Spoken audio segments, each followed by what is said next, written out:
Good afternoon, everyone. Sorry, this morning went by really fast. First of all, thank you for having me. And again, my name is Linda, and I've been in senior living for close to 20 years, I will say this coming spring. One of the things that I get to see a lot in my career has been very stressful caregivers.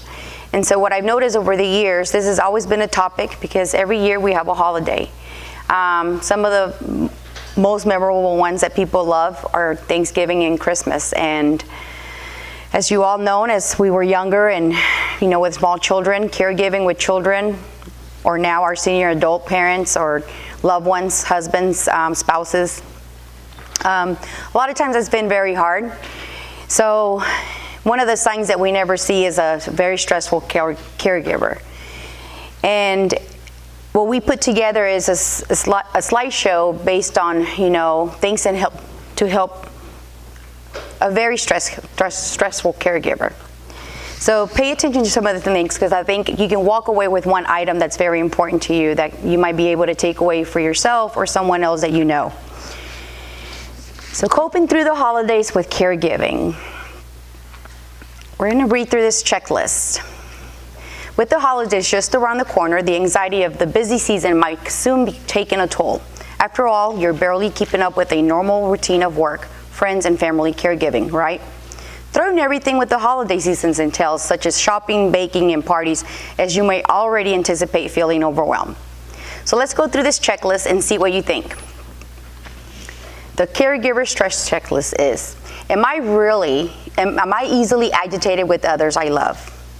Am I becoming more critical of others? Am I having difficulty laughing or having fun? Am I turning down most invitations to be with others? Am I feeling depressed about my situation? Am I feeling hurt when my efforts go unnoticed? Am I resentful when others' family members are not helping? Am I feeling trapped at the responsibilities? Am I being manipulated? Am I missing sleep and regular exercise? Am I too busy for quiet with time with God? Am I feeling guilty when I take time for myself? So as you take a moment to think about that, how many of you feel that way or know someone that feels that way? A lot of us. So what do we do, right? There's a lot of great advice online. I passed out, or there were some worksheets passed out. Take them home, read through them, give them to someone that might, be resourceful of the items that can help us throughout the time. But watch out for those warning signs. Be flexible. So that's the number one key goal. These tips are online. You can reach out for them. Home Instead gave us these signs. And being flexible during the holidays, whether it's family or religious, organization that you're involved in, we can't do it all, right? That's a lot of responsibility for a family caregiver. So ask yourself, what is important to continue and what can we adapt or let go? So maybe some of your old traditions don't work out anymore. And I'd love to share one with you. I don't know who loves tamales, but okay. So tamales is a task. And in my family, we've been doing tamale baking for probably about 30 years. And it's such a great way to get 50 cousins and 100 aunts and uncles, and it's a very neat, one of our traditions that's been in our family. We have a family ranch up in Somerville Lake. But throughout the years, my grandmother has Alzheimer's, right? So now we are dealing with my grandmother who's been changing, behavior changes, she's aging, and we've gone through quite a bit. But what I've noticed in the last few years, it's been harder and harder to bring my grandmother to our tamale making night. And even though it's most of the one memorable nights, we can no longer bring her. Is that sad? Do we miss her? Do we miss her being involved with her main recipes? Do we miss just her talking, her stories, yes, we do. But it was causing a lot of stress. And a lot of us were, overstressed from trying to get everything. It's a big gathering. So we decided as a family that we couldn't bring her with us. after we decided that, I think it was something that I think we all realized that even her behaviors there, we could see a lot of noise, a lot of kids running around, making noise, too much commotion for her. She could no longer take it either. And we never understood that until we actually were dealing with that. So ask yourselves, am I being involved in too much? Am I bringing or dragging my elderly loved one with me or my spouse with me, and is it worth it? It's not. It's not worth it to you. It's not worth it to them either. And it's not fair because a lot of times they can't tell us. So keep that in mind as you're going along with the holiday planning, with gatherings, and because that's one of the biggest things in our lives.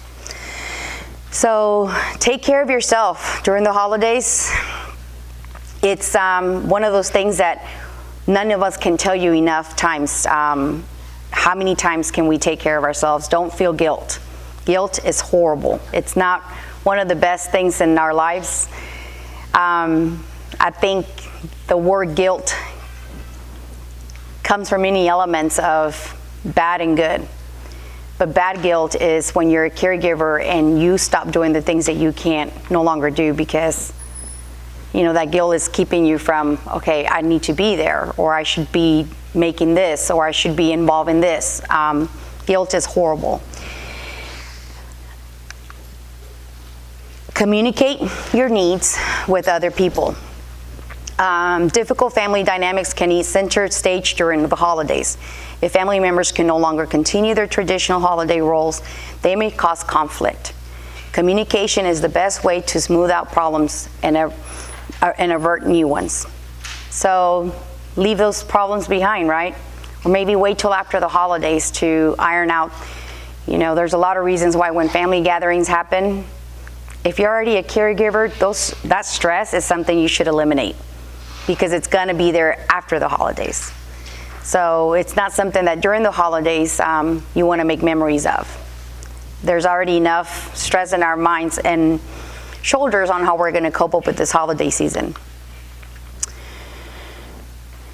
One of the things, one of the tips that we get is look for comic reliefs. For example, during the holiday season, there's a lot of new movies that come out. Sometimes just a movie that maybe even on Netflix, something that you can order online, or if you can't go somewhere, but maybe get into a new show and have popcorn. And maybe that can be something new that you start. There's not, through a movie, laughter with family. It's something that it's quality time, and you don't have to worry about, too much, but still enjoy what's going out, in our movie world. Plan ahead of time, plan things ahead. Many people, start the holiday season shopping early. Plan. There's online shopping. You probably don't have to go to those busy malls. Some people start shopping back in July, going maybe to a holiday market. That a lot of churches start, offering holiday markets, crafting, anything that you can get ahead of time or order and not worry about going into that mall, because that moment at that mall and thinking that few hours or whatever, however long you have with someone taking care of your loved one that's at home that can take care of themselves, that's stress that you can eliminate. So plan ahead for your shopping needs. That's not me. Okay. So make time for traditions. So no doubt you've carried over family traditions, like I explained my tamale one. And sometimes you're going to have to tweak it, right? Not everybody's going to be able to get involved, or it's not going to remain the same. Sure. I just want to know, did your grandmother, was she aware that the tamales had been made without her, and how did she handle it? So she handled it well. So we told her we were making less tamales.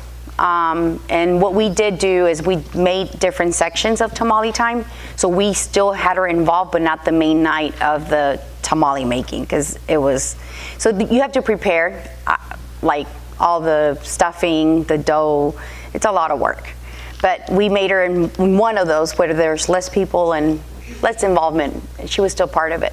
But and she really wasn't aware of it. No, no, yeah. But she was still part of it in our own other way. So, the family traditions that we all hold, sometimes, the putting so much time into those that can lead into conflict with your own family, it's not worth it. I can tell you that by my own experience. So if you have some that you can change or just, change it up a little bit. Maybe from making tamales, make cookies or something, it's something much easier. One of the things that people don't do, and, over the years of guiding caregivers to find resources and things to what to do with their loved ones, places like my community where I work at, we do short-term stays.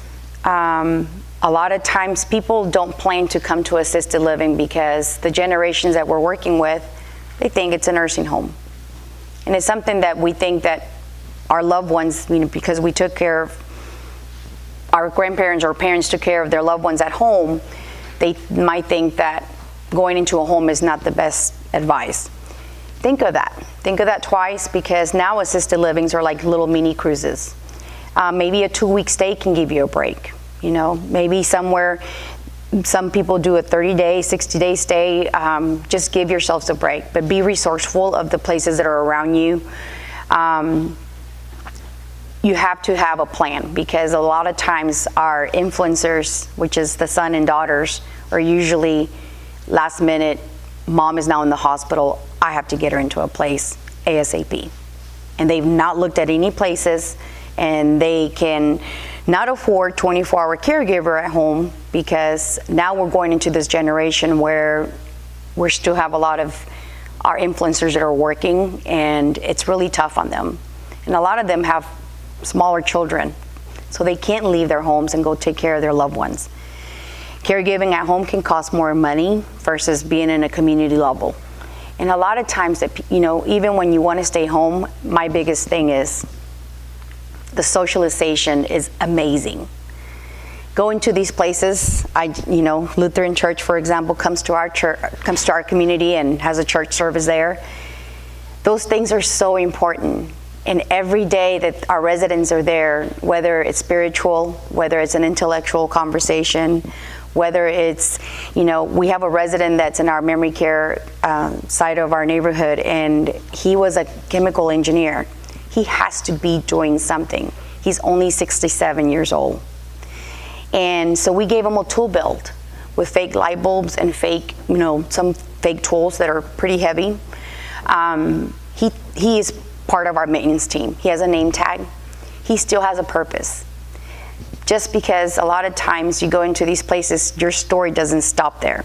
It actually continues, and it continues better because you age with a different quality of life than aging in home alone. Aging at home alone is depressing. It's sad. I got to take care of my first building in the Woodlands was the Mitchell family. I used to work at Randall's back when I was 16 years old, a long time ago, and Ms. Mitchell, Cynthia, used to come into my grocery line, and I only got to work the holidays pretty much every year through high school. What I did notice was that she would bring her dog and her cute little purse. One year she came in back after she got her groceries, and she'd always buy 1 or 2 things, not very much. I think it was just a thing to do for her. And she's in her early 60s, mind you. And at that time, I really didn't know what dementia was. I didn't know what elderly people experience, but just aging, you get old and you forget things. Well, she comes back into the store storming, honey, someone stole my car. When I saw that, I thought, oh my gosh, like what happened? So we got everybody involved. Her car was there. She just drove a different car. She didn't realize that she parked somewhere else. So that was the number one sign. Her knowing of the people that I've been able to touch and help, the Alzheimer's walk, for example, was named after her, the one there in the Woodlands, because it was someone that I knew, that just through someone, I had no idea how much power her family had. And here I am, she invited me to her home, and sweetest lady ever. But I didn't realize that she had horrible dementia. When her family decided, they could afford caregiving at home, but they decided to put her into a place because she was getting no socialization with her caregivers at home. That's when I learned, wow, that's the only thing I knew back then, before I knew what my career was going to be in. So that was very touching, and I share you her story because we all know who Cynthia Mitchell is, and it was sad to see her age with the Alzheimer's that she ended up with. But at the same time, she has a very neat story of, being in a place where she had a place called home and friends, new friends. And you do get new friends. 90% of our family members move from all over town, all over the states, because our children, they come closer to your children. So wherever you're at, bringing your loved ones closer to your home. So don't be afraid, be resourceful. There's a lot of places like senior centers that do day programs, the Gathering Place that do, great services to help those loved ones that are caregiving. Find a resource that's going to help. Don't be afraid. There's a lot of resources out there that are nonprofit that can help you find other resources that are nonprofit that can help. A lot of times people didn't plan for, might not have the means for a private pay assisted living or private pay caregiving at home through hospice services, home health services. There's a lot of ways that you can get help at home. So keep those resources opened. So too much of a good thing can add stress to an older adult. They can feel overwhelmed during the holidays with too much of a good thing. What does that mean? So maybe that means unrealistic expectations, right? The family functions best are the following traditional roles at the holidays. However, that's always unrealistic. If your senior has suffered a health decline, she may not be up for family gatherings. Try to get family members on board to set realistic expectations. So don't expect for us to be the same. As we age, things start happening to us. And I started seeing it with my grandmother and my great aunt and realized, wow, she can no longer walk the height that we used to take. And I can't explain to my children why she can't come with us. But at the same time, it's could be the smallest things. They might not be able to be responsive enough. Maybe more anger comes out of it versus happy moments. And we're not, again, what memories are we making there? None. Just causing them stress, and stress with senior adults, especially if they have dementia, it causes more agitation than the fun that we think that we want to give them. So be mindful of that. We talked about, with big gatherings, what didn't help my grandmother in our gathering, our tamale making, was the noise. If you ever have a chance to do a virtual tour, dementia tour, what that means is I don't know who's ever done one before, but if you've done that, you put the headphones on, they put this plastic deals on your shoes, they give you some tasks to do, they put these special glasses on you, and these headphones, and it's to do tasks. And if you think of someone that's aging and we are losing some of our disabilities could be hearing, sight, smell, touch. Just think of how horrible it is for someone to be in a place and they are like lost. Whether I used to be here, lived here for a long time, now I don't know what that room is anymore. I only want to stay in this part because this is all I know. So think about it when they're in our setting at whatever we're hosting at, could be in our home that we've been for 30, 50 years. It's not the same anymore. So sometimes that noise causes more agitation. And again, we are trying to avoid that. Too many visitors, same thing goes to that story I keep telling you about my tamale making night. It changed because it was just too many people. Our aging population do want to be around people. They do want to be, we want to focus and center and be with them, but the thing is, they can only handle so much of it. I mentioned the church that comes and does services.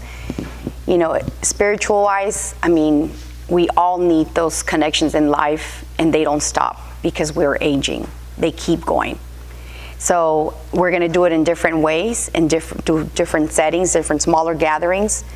When we have happy hour at work, if you enjoy a glass of wine with dinner every day, you can still have a glass of wine with dinner every day. You know, it's a different gathering, it's different music, different noise level. So we have to keep those things and being mindful. Because again, anger, resentment, sleep deprivation, all of those things will become part of what happens to a caregiver. And of course, the guilt.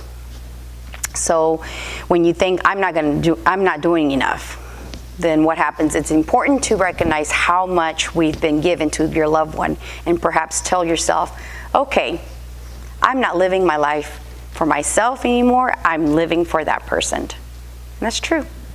That is a true point. And that is something you hear when we meet with our family members. We're usually counseling them or hearing them and just sometimes don't even say anything. All they need is someone to talk to. So before you get that anger or that resentment or you're not sleeping anymore, please talk to someone, because that stress level, you wonder how we end up in the hospital with strokes, and what does stress cost, right? It causes a lot of bad things that none of us want. And if you're their only caregiver, imagine their world. They're left with no one to help them make decisions and continue, you know, that part of life that they can't do by themselves. So when you feel guilty, but reality sets in, right? Feeling guilty about putting mom in assisted living, 3 common reasons and the reality behind them. Number 1, you failed in your duty to care for them. I promised mom I'd always be able to take care of her. Dad asked me to never abandon him. When we got married, we promised that we'd always be there for each other in sickness and in health. That's not true. You haven't failed as a caregiver. Moving someone to an assisted living doesn't mean that you failed to take care of them.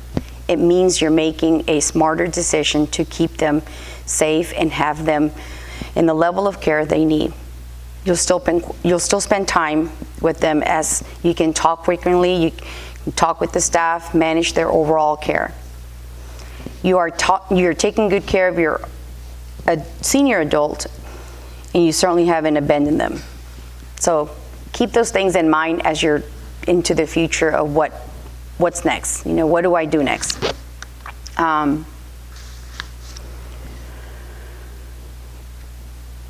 So here we are. Number 2 is you're not as good caregiver as you should be. My friends take care of their mom at home. They've been doing it longer than I have, and I should have been able to keep doing it too. My brother thinks I'm being lazy and just don't want to take care of mom at home anymore. My husband's daughter from a previous marriage told me that she's angry that I'm dumping her dad in a home. That's not true. You are a wonderful caregiver.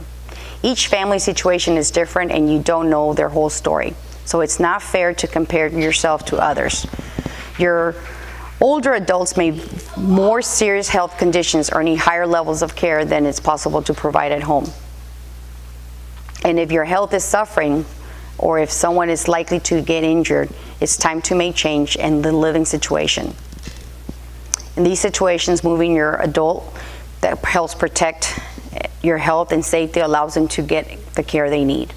Besides, if you don't protect your own health, you surely won't be able to continue caring for them. It is also important to remember that the people who don't help and don't understand their situation aren't qualified to make judgment or accusations. So if they refuse to understand the reality, the best thing is to ignore their hurtful comments. Sad that we have to say that, right? For our own family members. In this slide, we keep talking about that person that we're helping care for. Their health wouldn't have gotten worse or would have improved if you hadn't made a move. Mom wouldn't have gotten sick with the flu if she'd still be home with me. Dad would be eating better and not losing weight if I had taken care of him. My wife would still recognize me if she stayed at home with me or moving somewhere else. That's not true. Nobody can control health, cognitive ability. It's naturally the second guess ourselves observe, but the reality is that nobody can predict the future. Maybe things would have been different if you'd kept your older adults at home, or maybe the outcome would be the same. But most likely things would have been worse if you hadn't decided to move them to an assisted living. Remember, you made this tough decision because their health and safety was in danger. The agony, right, continues of some of our places, even in our homes, we still see that resentment and that guilt from having someone in a home. The holidays it's not the time to feel that way, because it should be beautiful moments and making memories with your loved ones. Some of our places, we have mission statements that help us collaborate how we handle and take care of our residents, our staff. Take time to come by one of our places. When you live life better, it just seems like you feel better that they're engaging with others, their own peers, instead of, in our balances. My coworker put some pictures here. These are some of our residents actually at the community. You have Halloween, Oktoberfest celebration. We have Christmas. They're part of our, traditions even there, and you can still click in and be in part of their world there. I found some other tips as I was going through this, and I thought, well, from stress to success for caregiving during the holidays. I'm just going to name a few, and then maybe we have some room for some questions. Focus on what is most meaningful. Simplify your holiday activities. Start new traditions. Adjust meals. Approach gift giving more efficiently. Anticipate holiday hot buttons. Mind your mindset. Mind your mindset. So we can go in those in detail. So focusing on what's most meaningful is create the perfect holiday experience. Remember that perfection is not the goal of the holidays. Meaning and joy are. So keep that in mind as you're, planning for the holidays. Focus on what feels necessary to produce a holiday feeling that creates good memories. Simplify your holiday activities. If going all out for the holidays will push you over the edge this year, remember it doesn't have to be all or nothing. If you can't put all your decorations, choose just a few items. Don't feel guilty about not decorating like the Joneses next door. Many family caregivers also adjust the location in celebrations and postpone holiday travel to accommodate loved ones that need care. So maybe you change and rearrange your schedules. Start new traditions. Instead of focusing on losses, what you do with your loved ones that aren't able to attend, like we talked about earlier, change the tradition. Just start something else that might be you can adjust to their level now. An adjusted meal time, especially food is big on the holidays. Maybe you can't make that 3-4 course meal you're used to making. Maybe make it more simple or give other people the task of doing. Maybe you can help delegate instead of doing.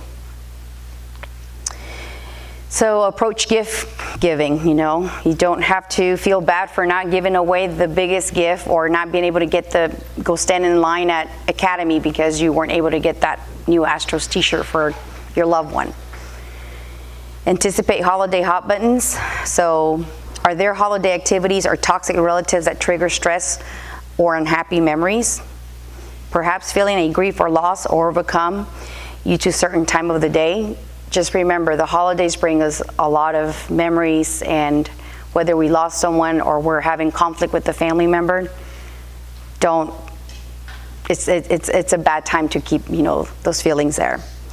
Minimize the drama.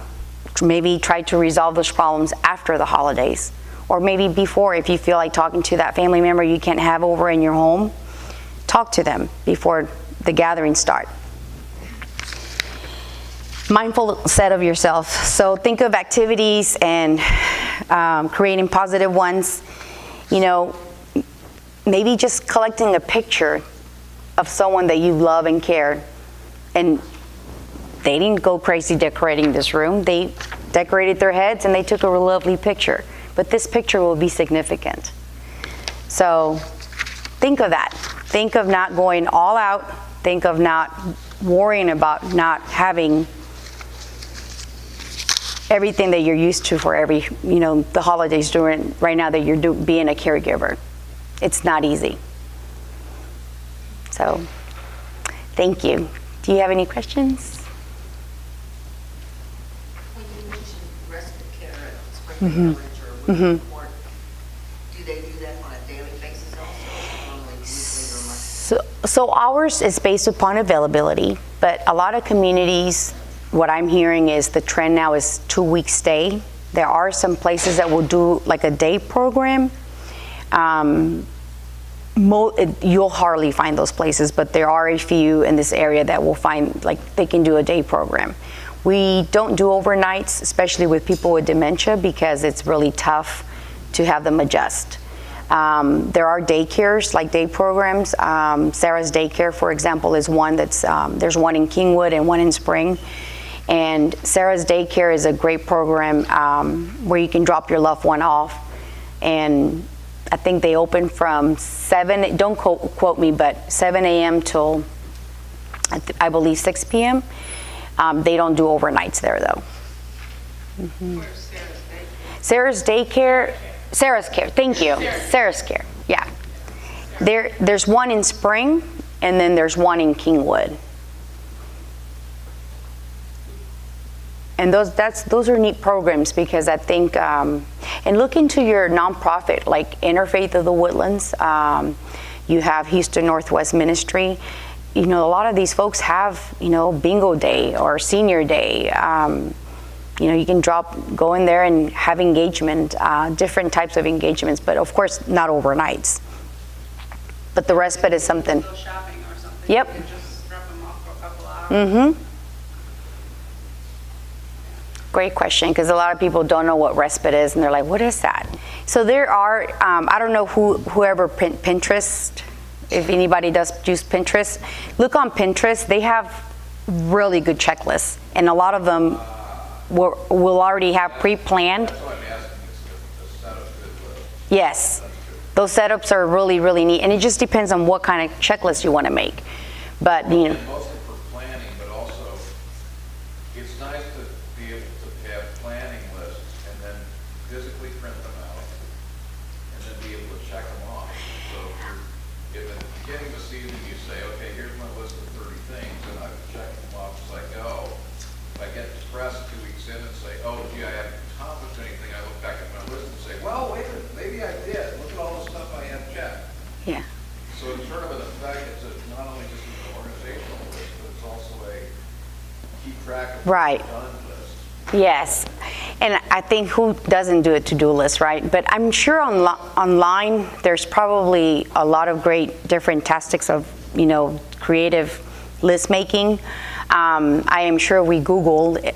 Right now, we could probably find some templates that are. But you gave me I want to look at where do I start, Pinterest is a good one. Yeah, Pinterest that's where I get all my checklists. Like when we go skiing with the toddler, and I'm like, oh, what did I do back, 8 years ago? What's new? So I went in there and found some other new tips. I want to explain what Pinterest does. Yeah, Pinterest it's a app. Yep, and it's on the just Google it, Pinterest, and I got the app just because it makes it easier to search for certain items.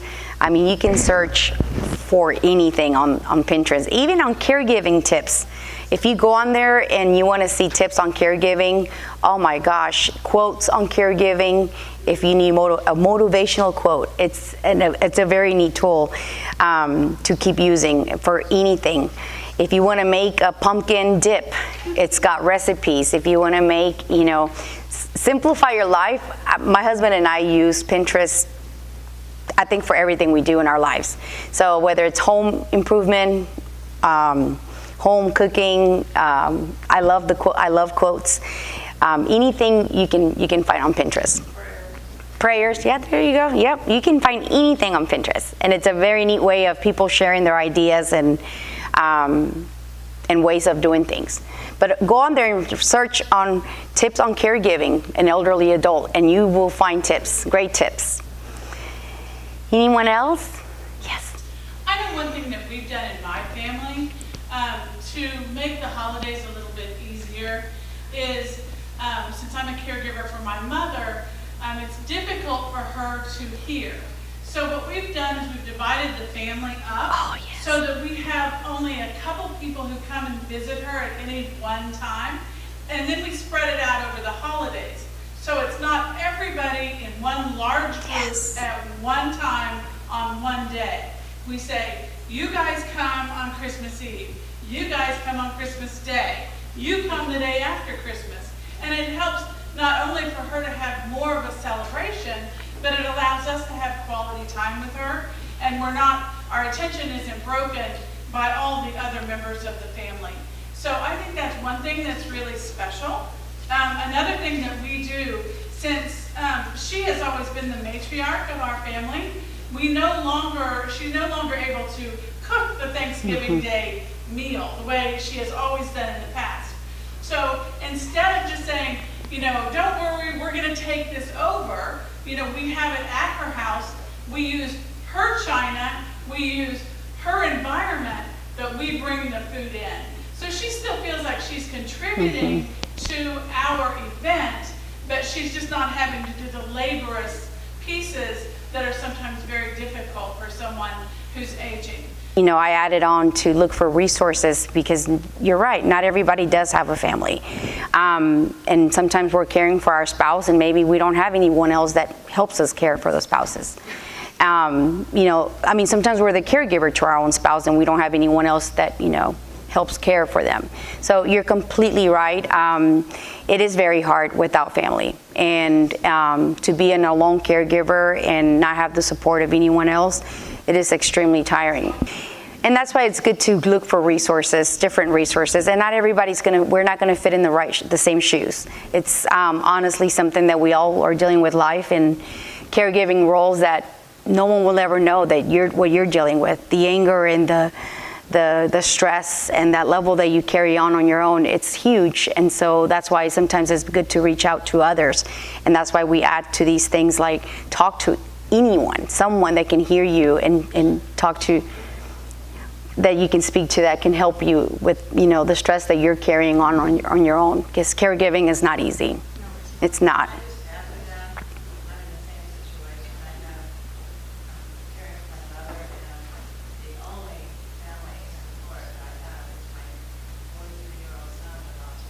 Right now, he's in charge of her when I'm not doing. I'm his caregiver. Right. But he's very limited, and sometimes he doesn't want to. And then in addition to not having family resources, it's financial resources. Right. I gave up my job to care for her, and now I'm going to have to find a night job that I can get to while she's asleep, because I can't leave her during the day. I have no idea how I'm going to make that work. She gets up in the night and looks for me and scared up on me. That's all. It's tough. I can't afford all these programs and things. There's nothing else out there, so I'm exhausted. Yeah. And the best, there's a lot of different kinds of support groups out there. I know that our government, when you look onto Medicare doesn't pay for places to live at, right? But maybe you could do a respite stay through Medicaid if, yeah. And then there's also, different resources like veterans, widows of veterans. People don't often lose those benefits because they don't look into what, it is a lot of paperwork to fill, but there's other resources. But maybe find other caregiving support groups that can help. That also helps a lot too, which is something that got deleted from here, was to find a support group that can help you with that stress of trying to figure out, how are other people doing it that are in my situation. There's not a lot of, living resources of saying, this is this, that. I know that not everyone has the resources for assisted living or a day program, but that's why we have organizations like CarePartners and that can help with those free services that can help caregivers that are at home alone. So, another resource might be the Area Agency on Aging. Oh, yes. They will supply some respite care as well. So contacting them might be a good resource. Yes. The Area Agency on Aging. Yes. I highly recommend AARP. Yes. Specifically in Houston. Yes. When I first joined a number of years ago, I said, AARP is an insurance program, period. No. There's a lot They're more than that. resources. And I would highly recommend going and looking specifically at AARP. So, is there any other questions? I think we're done. So, We do have senior resource guides for anybody Yay. who would like to take one home with them today. So if you don't have one already, we would love to share that with you. And Linda, thank you so Oh, you're welcome. Thank you. And we really appreciate the women who did Yay. for us today. Yum. So much.